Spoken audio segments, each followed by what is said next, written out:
Hello दोस्तों, नमस्कार। स्वागत है आपका हमारे यूट्यूब चैनल गुलशन एडोस्फीयर पर। तो दोस्तों, जैसा कि हमने हिस्ट्री की सीरीज में पिछली क्लास में वर्धन वंश के यानी पुष्य विभूति या वर्धन वंश, तो उसके पार्ट 1 को हमने यूपी ट्रिपल एस सी के सिलेबस, जो पेट का सिलेबस है, पेट का सिलेबस के कारण ही हमने हर्षवर्धन के बारे में डिस्कस किया। जो भी उससे संबंधित थ्योरी थी तो हमने उसको डिस्कस किया। तो आज हम स्टार्ट कर रहे हैं एमसीक्यू टेस्ट।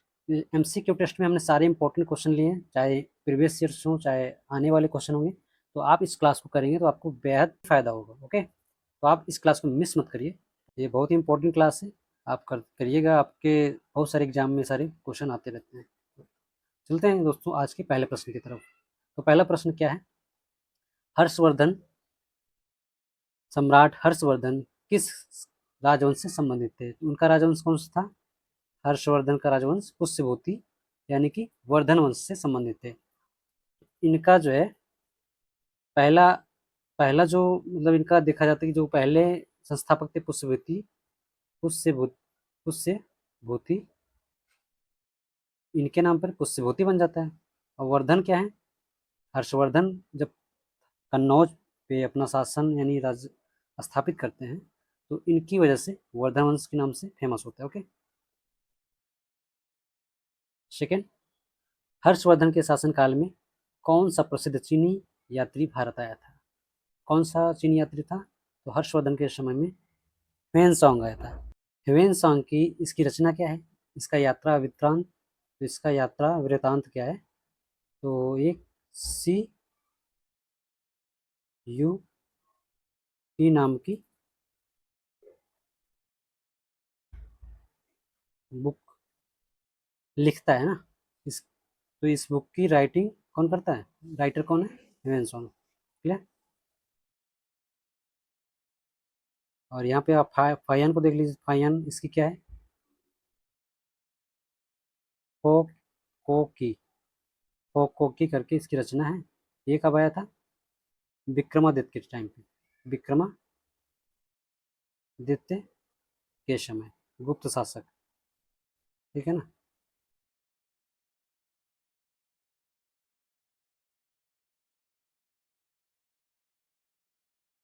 और नेक्स्ट है, हर्षवर्धन की प्रारंभिक राजधानी कहाँ थी? तो उन जिसे बाद में कन्नौज स्थानांतरित कर दिया गया है।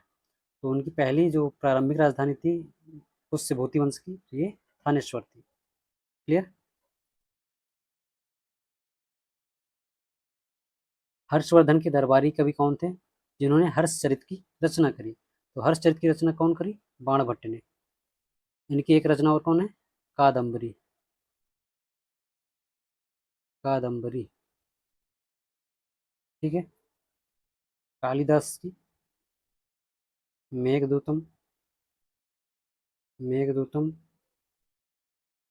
अभिज्ञान शाकुंतलम। अभिज्ञान शाकुंतलम।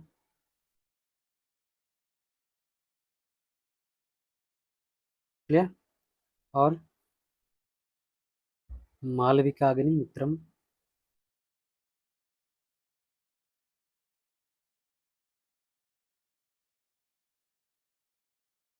तो ये इनकी रचना थी।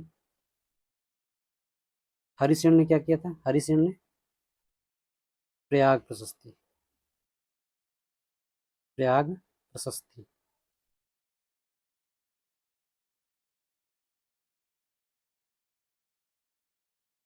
इसकी रचना करी थी। ठीक है।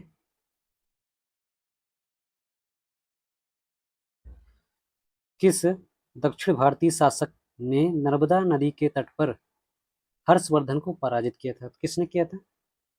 पुलिकेशिन द्वितीय, चालुक्य शासक। चालुक्य चालुक्य शासक। ठीक है ना। पुलिकेशिन द्वितीय। इसका जो है एक आप देख लीजिए, इसका जो उल्लेख कहाँ मिलता है? तो उल्लेख जो है रवि कीर्ति, जो पुलकेशिन का दरबारी कवि था, रवि कीर्ति के एहोल अभिलेख से।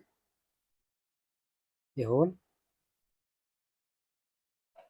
अभिलेख से। क्लियर। कौन सा नाटक स्वयं सम्राट हर्षवर्धन द्वारा रचित है? तो कौन सा नाटक है? तो इसमें कौन हो जाएंगे?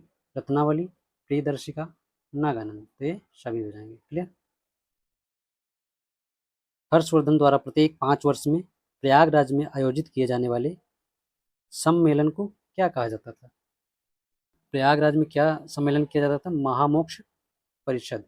इस और कुंभ मेला क्या था? कुंभ मेला इसी इसी अवसर के तहत पे आरंभ होता है।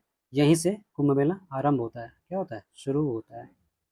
यहीं से लगना, हर्षवर्धन के समय से लगना शुरू होता है। ये कहाँ था? कन्नौज में। ये कन्नौज में आयोजित किया जाता है। आयोजित। ठीक है। बाकी बौद्ध संगीत तो हमने पूर्व में पढ़ लिया, पिछली क्लासों में। ये 4 होती हैं, 4 है ना। आ, पहला तो अजातशत्रु के टाइम पे, फिर कालाशोक आते हैं, फिर अशोक आते हैं, फिर कनिष्क आते हैं। तो 4 शासकों ने बौद्ध संगीति करवाते हैं। ह्वेनसांग ने किस प्रसिद्ध विश्वविद्यालय में रहकर बौद्ध दर्शन का अध्ययन किया? तो ये कौन हो जाएंगे? इसमें क्या हो जाएगा? ऑप्शन बी, नालंदा विश्वविद्यालय। इसकी स्थापना किसने करवाई थी? कुमार गुप्त। गुप्त शासक कुमार गुप्त प्रथम ने। ठीक है। विक्रमशिला की? धर्मपाल। पालवंशी शासक धर्मपाल ने। ठीक है। हर्षवर्धन के शासनकाल में नालंदा विश्वविद्यालय के कुलपति कौन थे? तो नालंदा विश्वविद्यालय के कुलपति कौन थे? इसका आंसर क्या हो जाएगा? Answer option B, Shilabhadra. ये वसुबंधु कौन है? तो वसुबंधु समुद्रगुप्त के समय ये बौद्ध भिक्षु थे। बौद्ध भिक्षु, बौद्ध बौद्ध थे। ठीक है। के समय आश्रय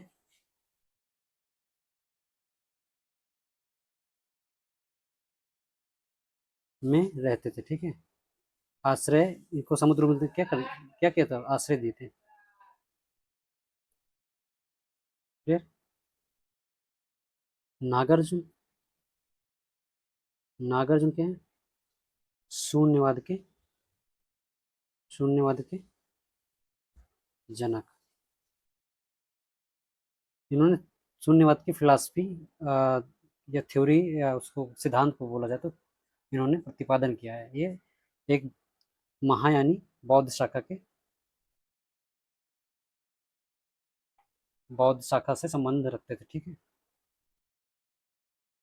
नेक्स्ट, चीनी अभिलेखों में सम्राट हर्षवर्धन को किस नाम से पुकारा गया है? तो सम्राट हर्षवर्धन को शीलादित्य के नाम से पुकारा गया है। ओके। प्रियदर्शी कौन थे? अशोक। अशोक को कहा गया। ठीक है। विक्रमादित्य चंद्रगुप्त द्वितीय। क्लियर। नेक्स्ट, हर्षवर्धन के पिता का क्या नाम था? तो हर्षवर्धन के पिता का क्या नाम था? प्रभाकर वर्धन। प्रभाकर वर्धन। राज्यवर्धन कौन थे? भाई, बड़े भाई। क्लियर। नेक्स्ट, हर्षवर्धन के बड़े भाई का क्या नाम था जिसकी हत्या गौड़ शासक शशांक ने कर दी थी? तो उनका नाम था राज्यवर्धन। गृहवर्मन कौन थे इनके? इनकी बहन इनकी बहन राजश्री के पति थे। ठीक है। मौखरी वंश। मौखरी वंश का राजा था। ठीक है। हर्षवर्धन की बहन राजश्री का विवाह किस वंश के राजा गृहवर्मन से हुआ था? तो कौन था वो? मौखरी वंश के राजा, जो कन्नौज में उनकी राजधानी थी। है ना। ठीक है। नेक्स्ट क्या है?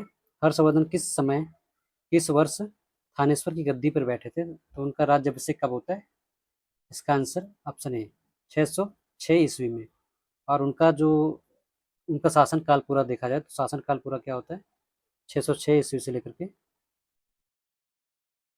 647 AD तक रहता है। ठीक है। हर्ष संवत की शुरुआत किस वर्ष हुई थी? तो जब ये शासन में आते हैं, राज्याभिषेक इनका होता है, तो हर्ष संवत की शुरुआत होती है। क्लियर। हर्षवर्धन के शासनकाल में भू राजस्व की दर सामान्यतः कितनी थी? तो भू राजस्व की दर क्या पढ़े थे हम? 1/6 भाग। इसको क्या बोलते थे? भाग। भाग कहते थे। जो कृषकों से कर लिया जाता था, कृषकों से वसूला जाने वाला कर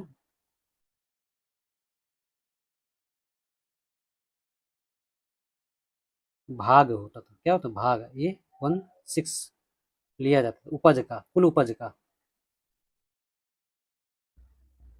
क्लियर। नेक्स्ट, हर्षवर्धन के समय मालवा का शासक कौन था जिसने गृहवर्मन की हत्या करी थी? तो हर्षवर्धन के समय मालवा का शासक कौन था? ये देवगुप्त हो जाएगा। इसने और इसने दोनों ने क्या किया? संधि करके गृहवर्मन की हत्या कर दी थी। नेक्स्ट, कामरूप के किस राजा ने हर्षवर्धन के साथ मैत्रीपूर्ण संधि की थी? तो कौन था कामरूप का शासक, जो असम आज के वर्तमान में बोला जाता? तो भास्कर राजा क्या था? भास्कर वर्मा। तो इसका जो दूत था, दूत क्या था? दूत हंस बेग के माध्यम से, ठीक है, हर्षवर्धन और भास्कर वर्मन में संधि होती है। नेक्स्ट, हर्षवर्धन ने किस बौद्ध भिक्षु की सहायता से अपनी बहन राजश्री को विंध्याचल के जंगलों से खोज निकाला था? तो कौन थे वो? ये थे दिवाकर मित्र। दिवाकर दिवाकर मित्र। ओके। नेक्स्ट क्या है? हर्षवर्धन के प्रांतीय राज्यपालों को क्या कहा जाता था? तो प्रांतीय राज्यपालों को क्या कहा जाता था? लोकपाल या उपरी कहा जाता था। इनकी जो शासन इकाई कितनी यूनिट में थी? तो जो इनका जो सबसे छोटी इकाई थी क्या थी? ग्राम। फिर ग्राम से बड़ी विषय, जिला लेवल की। ठीक है। विषय से ऊपर भुक्ति। क्या होती थी? भुक्ति। भुक्ति होती थी। और इससे ऊपर राष्ट्र। 4 यूनिट में इनकी जो शासन की यूनिट थी बटी हुई थी। ओके। इसके शासक को क्या बोलते थे? उपरी या लोकपाल। जो भुक्ति का अधिकारी सबसे बड़ा होता, जो सबसे बड़ा अधिकारी होता था, उपरी या लोकपाल कहा जाता था। ये विषय विषय का जो सबसे बड़ा अधिकारी विषयपति है ना। नेक्स्ट क्या है? हर्षवर्धन की पैदल सेना में सेना के मुख्य सेनापति को क्या कहा जाता था? तो उसको बोला जाता था बलाधिकृत या महाबलाधिकृत बोला जाता था। नेक्स्ट, हर्षवर्धन के घुड़सवार सेना के सेनाधिकारियों को किस नाम से जाना जाता था? तो कौन थे? बृहदेश्वर। जो घुड़सवार सेना के अधिकारी थे, सेनापति, उनको बृहदेश्वर बोला जाता था। नेक्स्ट, पुलिकेशिन द्वितीय की किस प्रसिद्ध प्रशस्ति शिलालेख से हर्षवर्धन के साथ उसके युद्ध का वर्णन मिलता है? तो कौन था? एहोल। रवि कीर्ति का, रवि कीर्ति। ठीक है, रवि कीर्ति का एहोल। ये किसका है? त्याग प्रशस्ति तो हरिसेन। हरिसेन ने रचना करी थी समुद्रगुप्त के टाइम पे। ठीक है। ये स्कंदगुप्त, स्कंदगुप्त गुप्त शासक। ठीक है।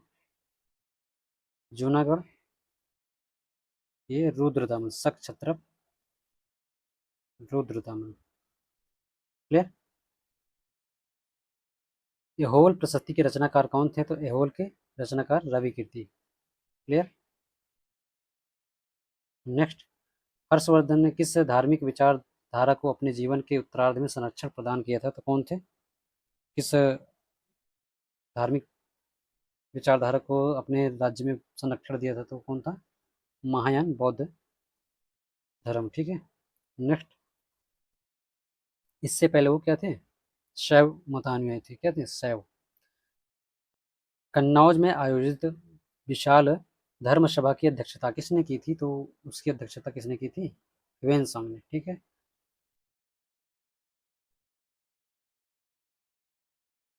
हर्षवर्धन द्वारा रचित नाटक नागानंद किस बौद्ध बोधिसत्व की कथा पर आधारित है? तो कौन किस पे आधारित है? ये हो जाएंगे अवलोकितेश्वर। क्या है? अवलोकितेश्वर। क्लियर। बाणभट्ट के अतिरिक्त हर्षवर्धन के दरबार में कादम्बरी के अलावा कौन सी अन्य प्रसिद्ध रचना लिखी गई थी? तो कौन थी? चंडी शतक। क्लियर। गीत गोविंद जयदेव। जयदेव रचनाकार है। ठीक है। मुद्रा राक्षस विशाखदत्त।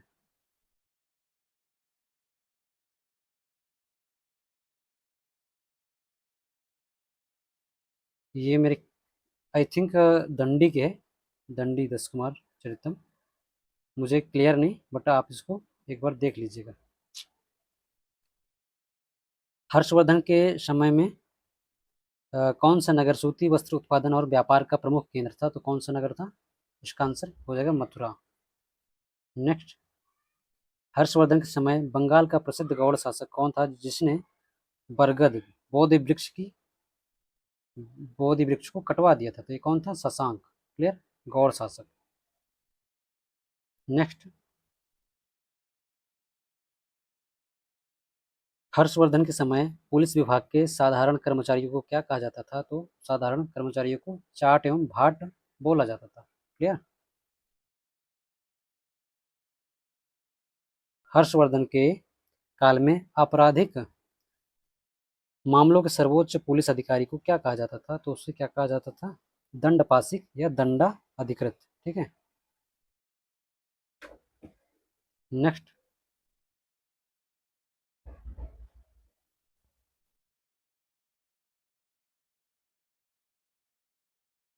हर्षवर्धन के दानपत्रों एवं अभिलेखों में किस लिपि का प्रयोग मुख्य रूप से हुआ है? तो कौन सी लिपि थी? कुटिल लिपि या गुप्त लिपि का? नेक्स्ट। हर्षवर्धन का बांसखेड़ा अभिलेख किस स्थान से प्राप्त होता है? तो हर्षवर्धन का बांसखेड़ा अभिलेख उत्तर प्रदेश के शाहजहां से प्राप्त होता है। क्लियर।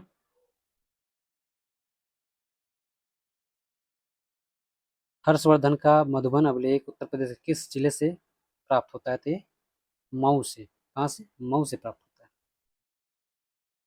हर्षवर्धन के किस अभिलेख में उसके स्वयं के हस्ताक्षर उत्कीर्ण है? तो ये किस में है? ये हो जाएगा बांसखेड़ा अभिलेख में। बांसखेड़ा अभिलेख में उसे क्या है? हस्ताक्षर दिखाई देते हैं। हर्षवर्धन की माता का क्या नाम था? हर्षवर्धन की माता का नाम क्या था? तो उनकी माता का नाम था यशोमती। यशोमती। ठीक। हर्षवर्धन के प्रधान सचिव या मुख्य सलाहकार का क्या नाम था? तो ये भंडी। इनका क्या नाम था? भंडी नाम था। ये कौन थे? इनके मौसेरा भाई। जो भंडी थे मौसेरा भाई थे हर्षवर्धन के।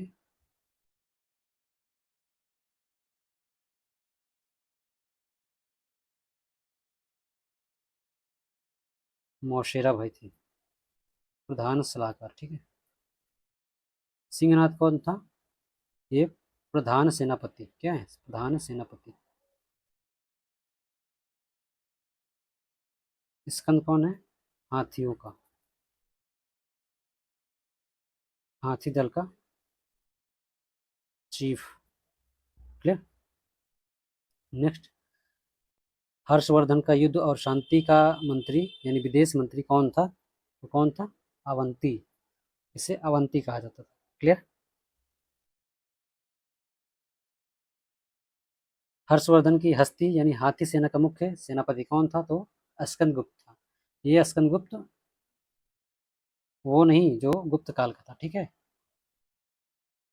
हर्षवर्धन की सेनापति का मुख्य सेनापति कौन था यानी कमांडर इन चीफ कौन था? तो सिंहनाद था। नेक्स्ट। हर्षवर्धन के शासनकाल में सिंचाई के लिए किस यंत्र का उपयोग किया जाता था? तो अराहट और तुला यंत्र। अराहट या तुला यंत्र जल पंप का प्रयोग किया जाता था। क्लियर। नेक्स्ट। हर्षवर्धन ने चीन के तंग राजवंश के दरबार में अपना दूध किस वर्ष भेजा था? तो किस वर्ष भेजा था उन्होंने? 641 ईस्वी में। क्लियर। नेक्स्ट, चीनी सम्राट ताइस तुसुंग ने हर्षवर्धन के दरबार में किसे अपना दूत बनाकर भेजा था, दूतावास बनाकर भेजा था? क्लियर। तो ये कौन हो जाएगा? वान वान ह्वेन त्वसे, वान ह्वेन त्वसे। ये तो इनके दरबार में आता चीनी यात्री था, चीनी यात्री। ये भी चंद्रगुप्त के टाइम पे, चंद्रगुप्त के टाइम पे आया था। ठीक है। हर्षवर्धन की मृत्यु किस वर्ष हुई थी? तो हर्षवर्धन की मृत्यु कब होती है? 647 ईस्वी। नेक्स्ट, हर्षवर्धन की मृत्यु के पश्चात कन्नौज पर किस स्थानीय मंत्री या शासक ने अधिकार कर लिया था? तो उनके बाद किसने अधिकार कर लिया था? अरुणास ने। कौन था? अरुणाश्व। नेक्स्ट, ह्वेन की प्रसिद्ध यात्रा पुस्तक का नाम क्या है? तो ह्वेन का जो प्रसिद्ध यात्रा वृत्तांत है, तो उसका नाम है सीयूकी। ये किसके? फाइयान की, फाइयान। ये किसकी? अलबरूनी। ये मेगस्थनी। नेक्स्ट, ह्वेन को किस अन्य उपनाम से भी जाना जाता है? तो ह्वेन को यात्रियों का राजकुमार, यानी शाक्य मुनि, Pilgrim, sorry, Prince of,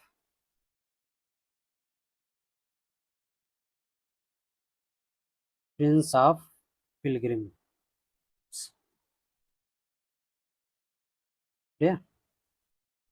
Bharat का नेपोलियन समुद्रगुप्त, कविराज भी इन्हीं को कहा जाता था। नेक्स्ट, हर्षवर्धन को शकलोत्तरा पथनाथ की उपाधि जो है किस अभिलेख में वर्णन किया गया है? तो वो अभिलेख कौन सा है?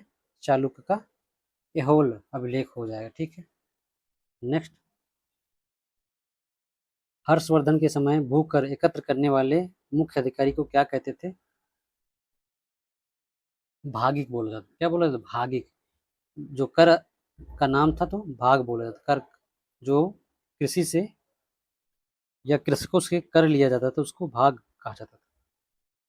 और जो एक और कर है हरिण, हिरण्य, हिरण्य, हिरण्य। क्लियर। हिरण्य क्या है? व्यापारी वर्ग से नगद कर, व्यापारी वर्ग से टैक्स के रूप में टैक्स लिया जाता था, कैश के रूप में। ठीक है। नगद, नकद राशि। ठीक है। ये उपज का लिया जाता है, उपज का एक वन 1/6 लिया जाता था, 1/6 भाग लेते थे। ठीक है। और नेक्स्ट क्या है? हर्षवर्धन के शासनकाल में न्याय विभाग का प्रधान क्या कहलाता था? तो न्याय विभाग का प्रधान क्या कहलाता था? महादंड नायक। जो दंड देता है तो न्याय न्याय करने वाला ही दंड देता है। ठीक है। महादंड नायक। नेक्स्ट, हर्षवर्धन के शासनकाल में राजप्रसाद के सुरक्षा प्रमुख को क्या कहा जाता था? तो वो कौन होता था? महाप्रतिहार। क्लियर। नेक्स्ट, हर्षवर्धन द्वारा रचित नाटक प्रियदर्शिका में किसकी प्रेम कथा वर्णित है? तो कौन है वो? इसका आंसर हो जाएगा ऑप्शन ए, राजा वत्स, उदयन और प्रियदर्शिका। आप यहाँ प्रियदर्शिका से रिलेट कर सकते हो, प्रियदर्शिका भी इनकी कृति का नाम है। शाकुंतला तो अभिज्ञान शाकुंतलम कालिदास ने रचना की थी। नेक्स्ट, हर्षवर्धन द्वारा रचित नाटक रत्नावली की मुख्य कथा वस्तु क्या है? तो रत्नावली की मुख्य कथा वस्तु क्या जो हो जाएगी? इसमें राजा उदयन और रत्नावली, ऑप्शन ए। इसमें भी रत्नावली इनकी पत्नी के नाम से भी रिलेट किया जा सकता है। जो उनकी रचना है और रत्नावली है तो वो सेम सेम है। ठीक है। नेक्स्ट क्या है? हर्षवर्धन के सिक्के मुख्य रूप से किस धातु के पाए गए हैं? तो हर्षवर्धन के सिक्के जो हैं मुख्य रूप से चांदी और तांबा के पाए गए हैं। नेक्स्ट, हर्षवर्धन के समय जिले डिस्ट्रिक्ट के प्रशासनिक प्रमुख को क्या कहा जाता था? तो उसको विषयपति कहते थे। ठीक है। नेक्स्ट, हर्षवर्धन के समय प्रशासन की सबसे छोटी इकाई कौन सी थी? तो क्या थी? ग्राम हो जाएगी। नेक्स्ट, हर्षवर्धन के शासनकाल में नालंदा विश्वविद्यालय का मुख्य खर्च कैसे चलता था? तो कैसे चलता था? वो जो है 100 गांव से कलेक्ट राजस्व को नालंदा विश्वविद्यालय के खर्चे में उपयोग किया जाता था। ठीक है ना। नेक्स्ट क्या है? हर्षवर्धन की धार्मिक नीति की मुख्य विशेषता क्या थी? तो उनकी मुख्य विशेषता क्या थी? धार्मिक सहिष्णुता, सर्वधर्म समभाव। ओके, तो दोस्तों ये रहा आपका आज का आखिरी प्रश्न, और यहाँ से हमारा हर्षवर्धन के सारे संपूर्ण यानी कि महत्वपूर्ण टॉपिक कंप्लीट होते हैं। तो दोस्तों कैसे लगी क्लास बताना ना भूलें, साथ ही इस क्वेश्चन का आंसर कमेंट बॉक्स में मेंशन जरूर कीजिएगा। मिलते हैं दोस्तों नेक्स्ट वीडियो में नए टॉपिक के साथ। तब तक बने रहें हमारे चैनल के साथ। Thanks for watching, keep smiling. जय हिंद, जय भारत।